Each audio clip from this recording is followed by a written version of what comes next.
tayo mag-secret file, ay ilike mo muna ang video na to at mag-subscribe na sa aming YouTube channel. Don't forget to click the notification bell para hindi ka nahuhuli sa latest episode ng DJ Rocky's Secret Files.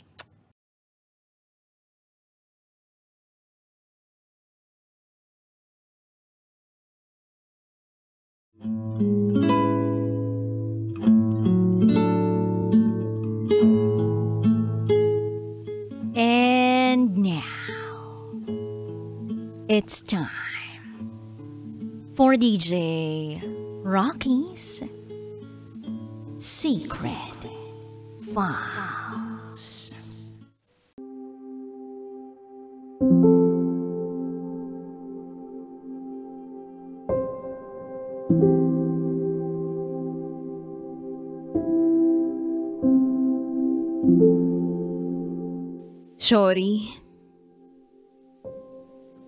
Sorry kung nagkaroon ako ng feeling sa'yo kahit Becky ka.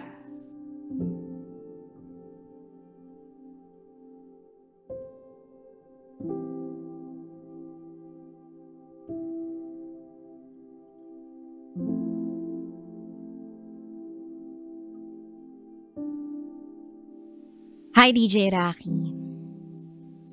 Lagi akong nakikinig sa programa mo. Pero hindi ko akalain na darating ako sa punto na kailangan ko ring ibahagi ang nararamdaman ko sa pamamagitan ng programa mo.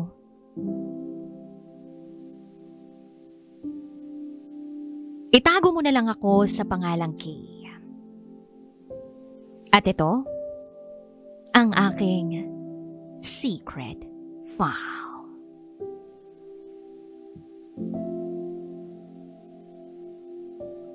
Isa akong OFW sa isang bansa sa Middle East. Kasama ko ang aking mister at anak. Mahigit 1 dekada na kami ng mister ko rito. At sa loob ng maraming taon, never akong nagkasala sa mister ko. Never akong nagkasala sa isip, sa salita, at sa gawa. Kahit may mga nagpaparamdam sa aking lokal o ibang lahi na minsan ay binibigyan pa ako ng pera at mga bagay na mamahalin.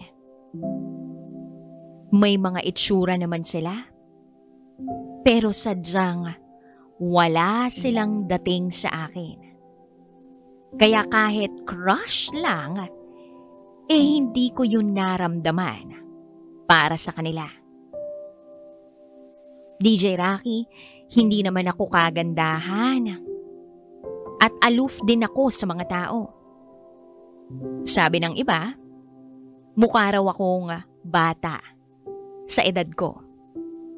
Makinis ang balat at proporsyon ng katawan. May tama lang na sukat pagdating sa height. Sa edad kong ito, hindi ko pa siguro gaanong kilala ang sarili ko. Until one day, may nakilala akong kabayan na nag-apply sa kumpanya na pinapasukan ko para sa isang short-term project. Noong una, hindi ko naman siya kinakausap dahil tahimik nga akong tao. Hindi nga ako umiimik unless tanungin ako o i-approach ako. Bukod pa ron, lalaki siya na siya ring iniiwasan ko para iwas lang sa pagkakasala. Ganun. So dumaan ang mga araw at nagkaroon din kami ng pagkakataong magkausap noong may isang bagay akong nahalata sa kanya after niya akong tapikin. After nung insidenteng yon, ako na mismo ang nag-approach sa kanya. Paano ba naman kasi? Tayong mga Pinoy ay exposed sa LGBT IQ plus community. Kaya siguro nahalata ko na hindi siya straight na lalaki. Tinanong ko siya kung bi siya. Na agad naman niyang sinagot na oo.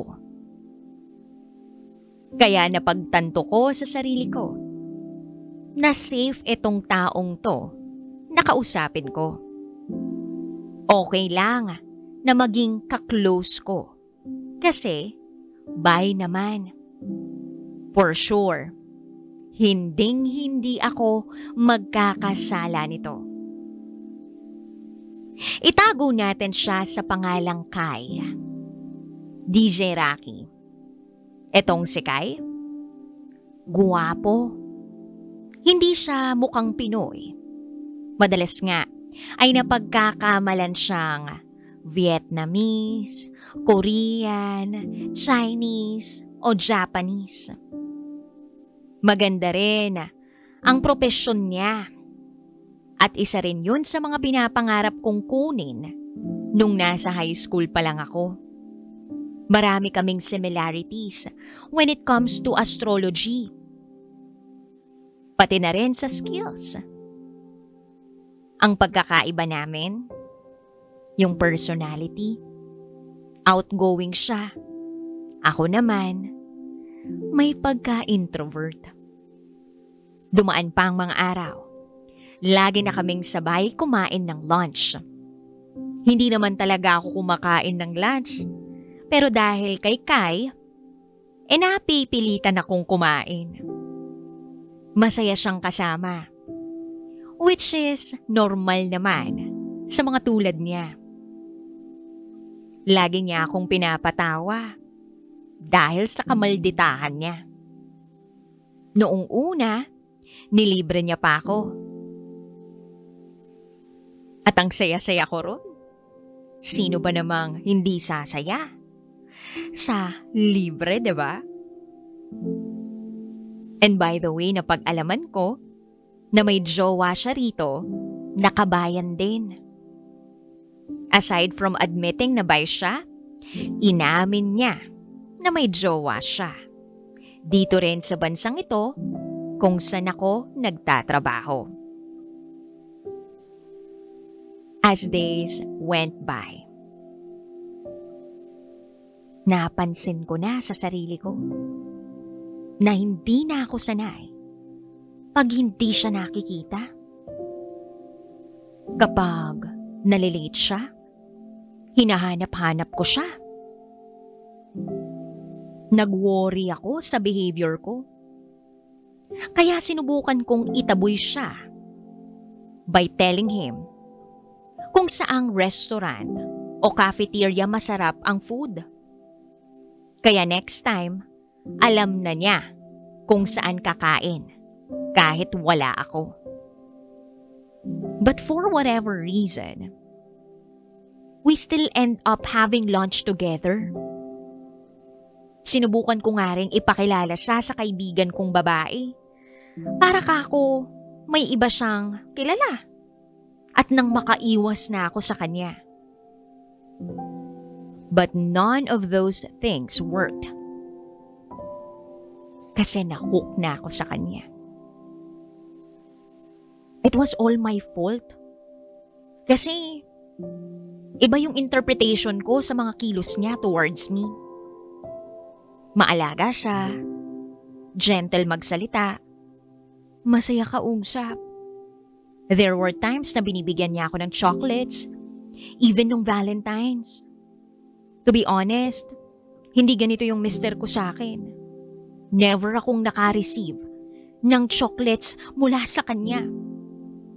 And I don't feel any connection with him, unlike when I am with Kai. Yung sa amin ni Kai kakaiba. Iba ang koneksyon na meron kami.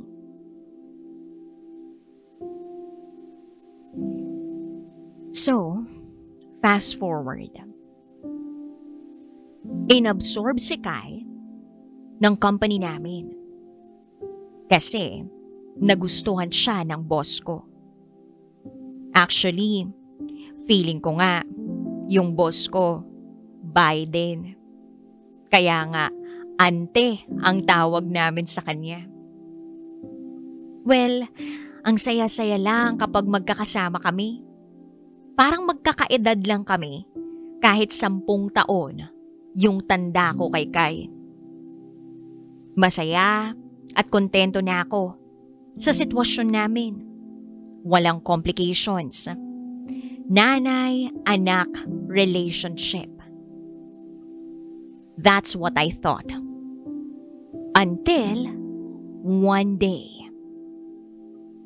ay bigla na lang nagsabi si Kai ng mga bagay na ikinagulat naming lahat.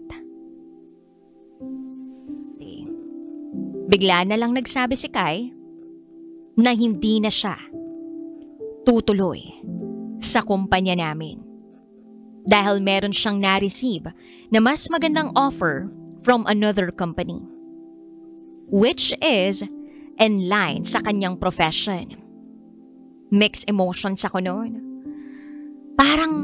Parang yung post ni Christine Reyes na R.I.P. Sanchay and happy birthday to me.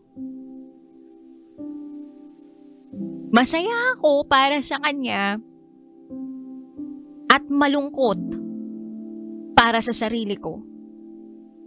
Literal na hindi ako nakatulog nung gabing yun. Noong nakatulog na ang mag-ama ko, tsaka na umagos sa mga luha ko.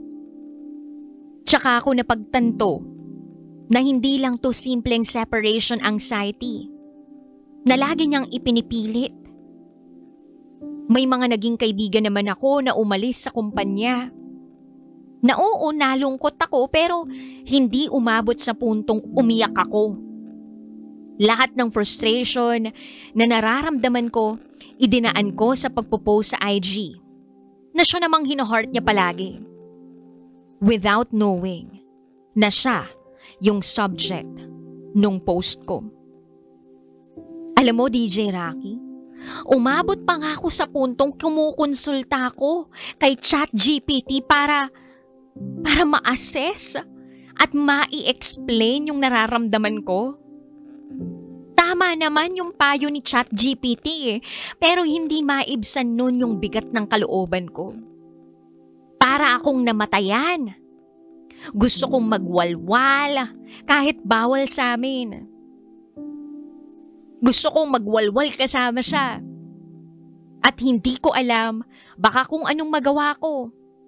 At masampal naman ako dahil hindi kami talo.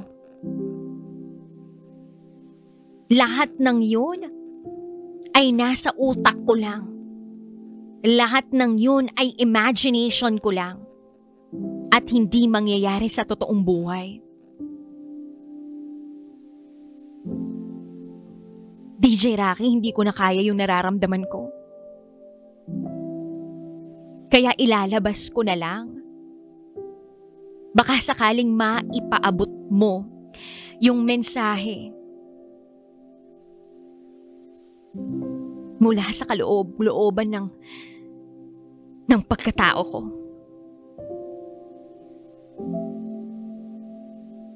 Well, actually, sinend ko rin naman to sa kanya.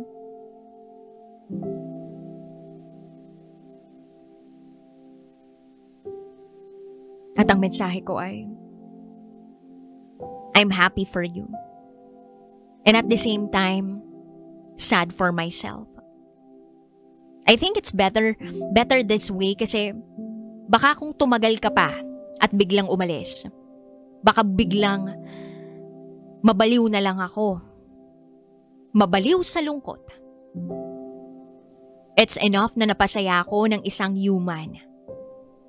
Other than my kids. Sa maikling panahon. Kahit hindi ko naman deserve. At kalabisan na para hilingin ko pa na magstay ka kung ayaw mo na. Baka maparusahan na ako sa pagiging greedy ko.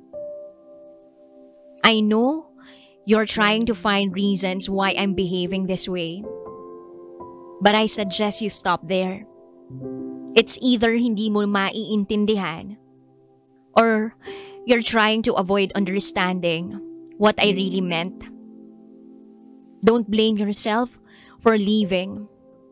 And I'm so sorry if my outbursts made you feel uncomfortable. Pero kasi, I can no longer bear the pain of keeping the grief inside of me.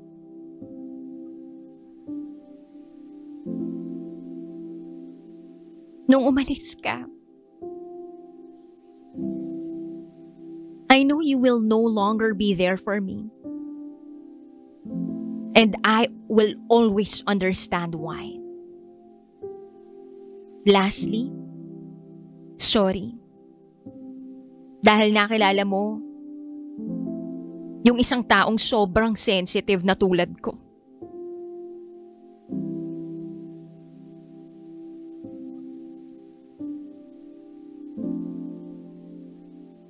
And DJ Rocky, I just wanna say sorry also to my husband. Sorry kung nakaramdam ako ng ganito sa iba na hindi ko naramdaman sa'yo. Sorry. At sa jowa ni Kai, sorry din. Sobrang nirerespeto kita, kuya. Kung hindi man ngayon, sana someday mapatawad mo ako. Kung napagpantasyahan ko si Kai.